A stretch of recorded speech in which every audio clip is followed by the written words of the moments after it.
कुसुम नेहा के लिए दूध लेने रसोई घर में गई थी। जब उसने कुसुम की चीख सुनी तो वह दौड़कर रसोई घर में गया।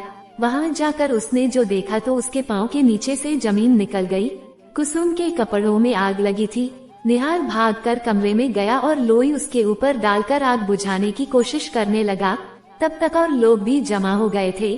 किसी तरह से आग तो बुझ गई पर वह कुसुम को न बचा सका।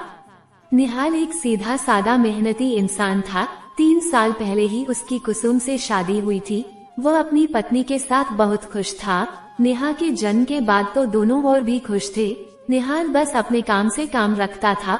उसने किश्तों पर एक कमरे वाला एक फ्लैट भी ले लिया था और जिंदगी बड़ी अच्छे से चल ही रही थी।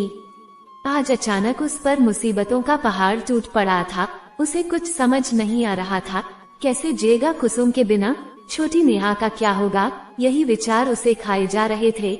नेहा भी सहमी सी उसे देख रही थी और उसकी गोदी से ही नहीं उतर रही थी। अब तक कुसुम के माता पिता भी वहां आ गए थे। उनके साथ उनकी छोटी बेटी मधु भी थी। नेहा मधु को देखते ही उसके पास चली गई और उसके कंधे से लग गई।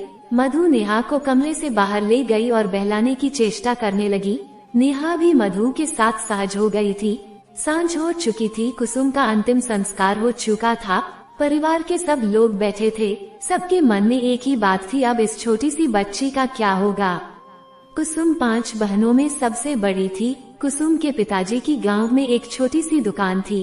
कुसुम की मौत का उन्हें गहरा सदमा लगा था, पर अपना दिल कड़ा करके वे निहाल को दिलासा दे रहे थे। नेहा मधु की गोद में ही सो गई थी।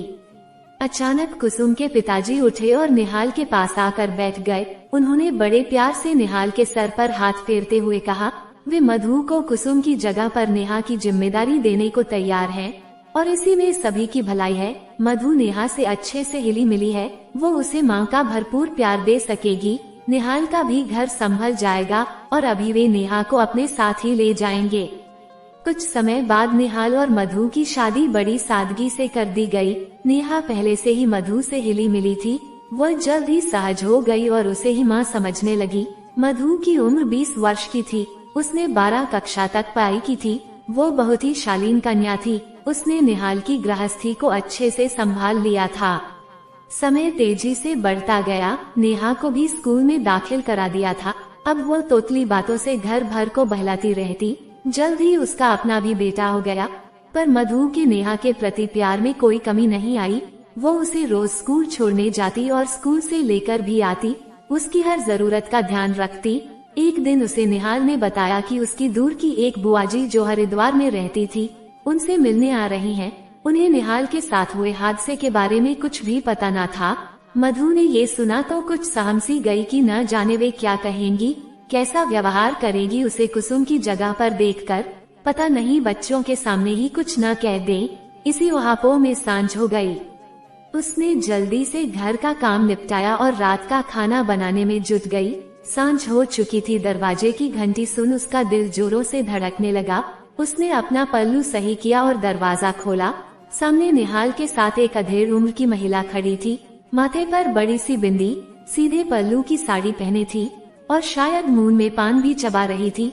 मधु को सामने देख उन्होंने प्रश्न भरी निगाहों से निहाल की ओर देखा। निहाल ने उन्हें रास्ते में ही कुसुम के हादसे के बारे में बता दिया था, पर अपने दूसरे विवाह के बारे में अभी नहीं बताया था। जब मधु ने उनके पैर छुए तो वह उनसे बोले, बुआजी ये मधु है मेरी पत्नी और ये रहे आपके पोता पोती नेहा और मधुर। इतना सुनना था कि बुआजी ने जोर जोर से रोना शुरू कर दिया।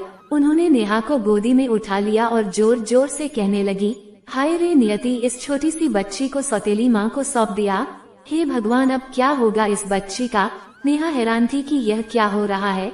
वह बुआजी से अपने को छुड़ाकर मधु से लिपट गई। निहाल ने उन्हें बहुत समझाने की कोशिश की पर वे शांत ही न हो रही थी। निहाल उन्हें किसी तरह से शांत कर कमरा में ले गया था। बच्चे भी सहमे हुए थे। आखिर नेहा मधु से पूछने लगी, माँ और सौतेली माँ क्या होती है। फिर मधु ने उसे सीने से लगा लिया और बेतहाशा चूमते हुए कहने लगी, माँ बस माँ ही होती है, जैसे मैं तुम्हारी माँ हूँ।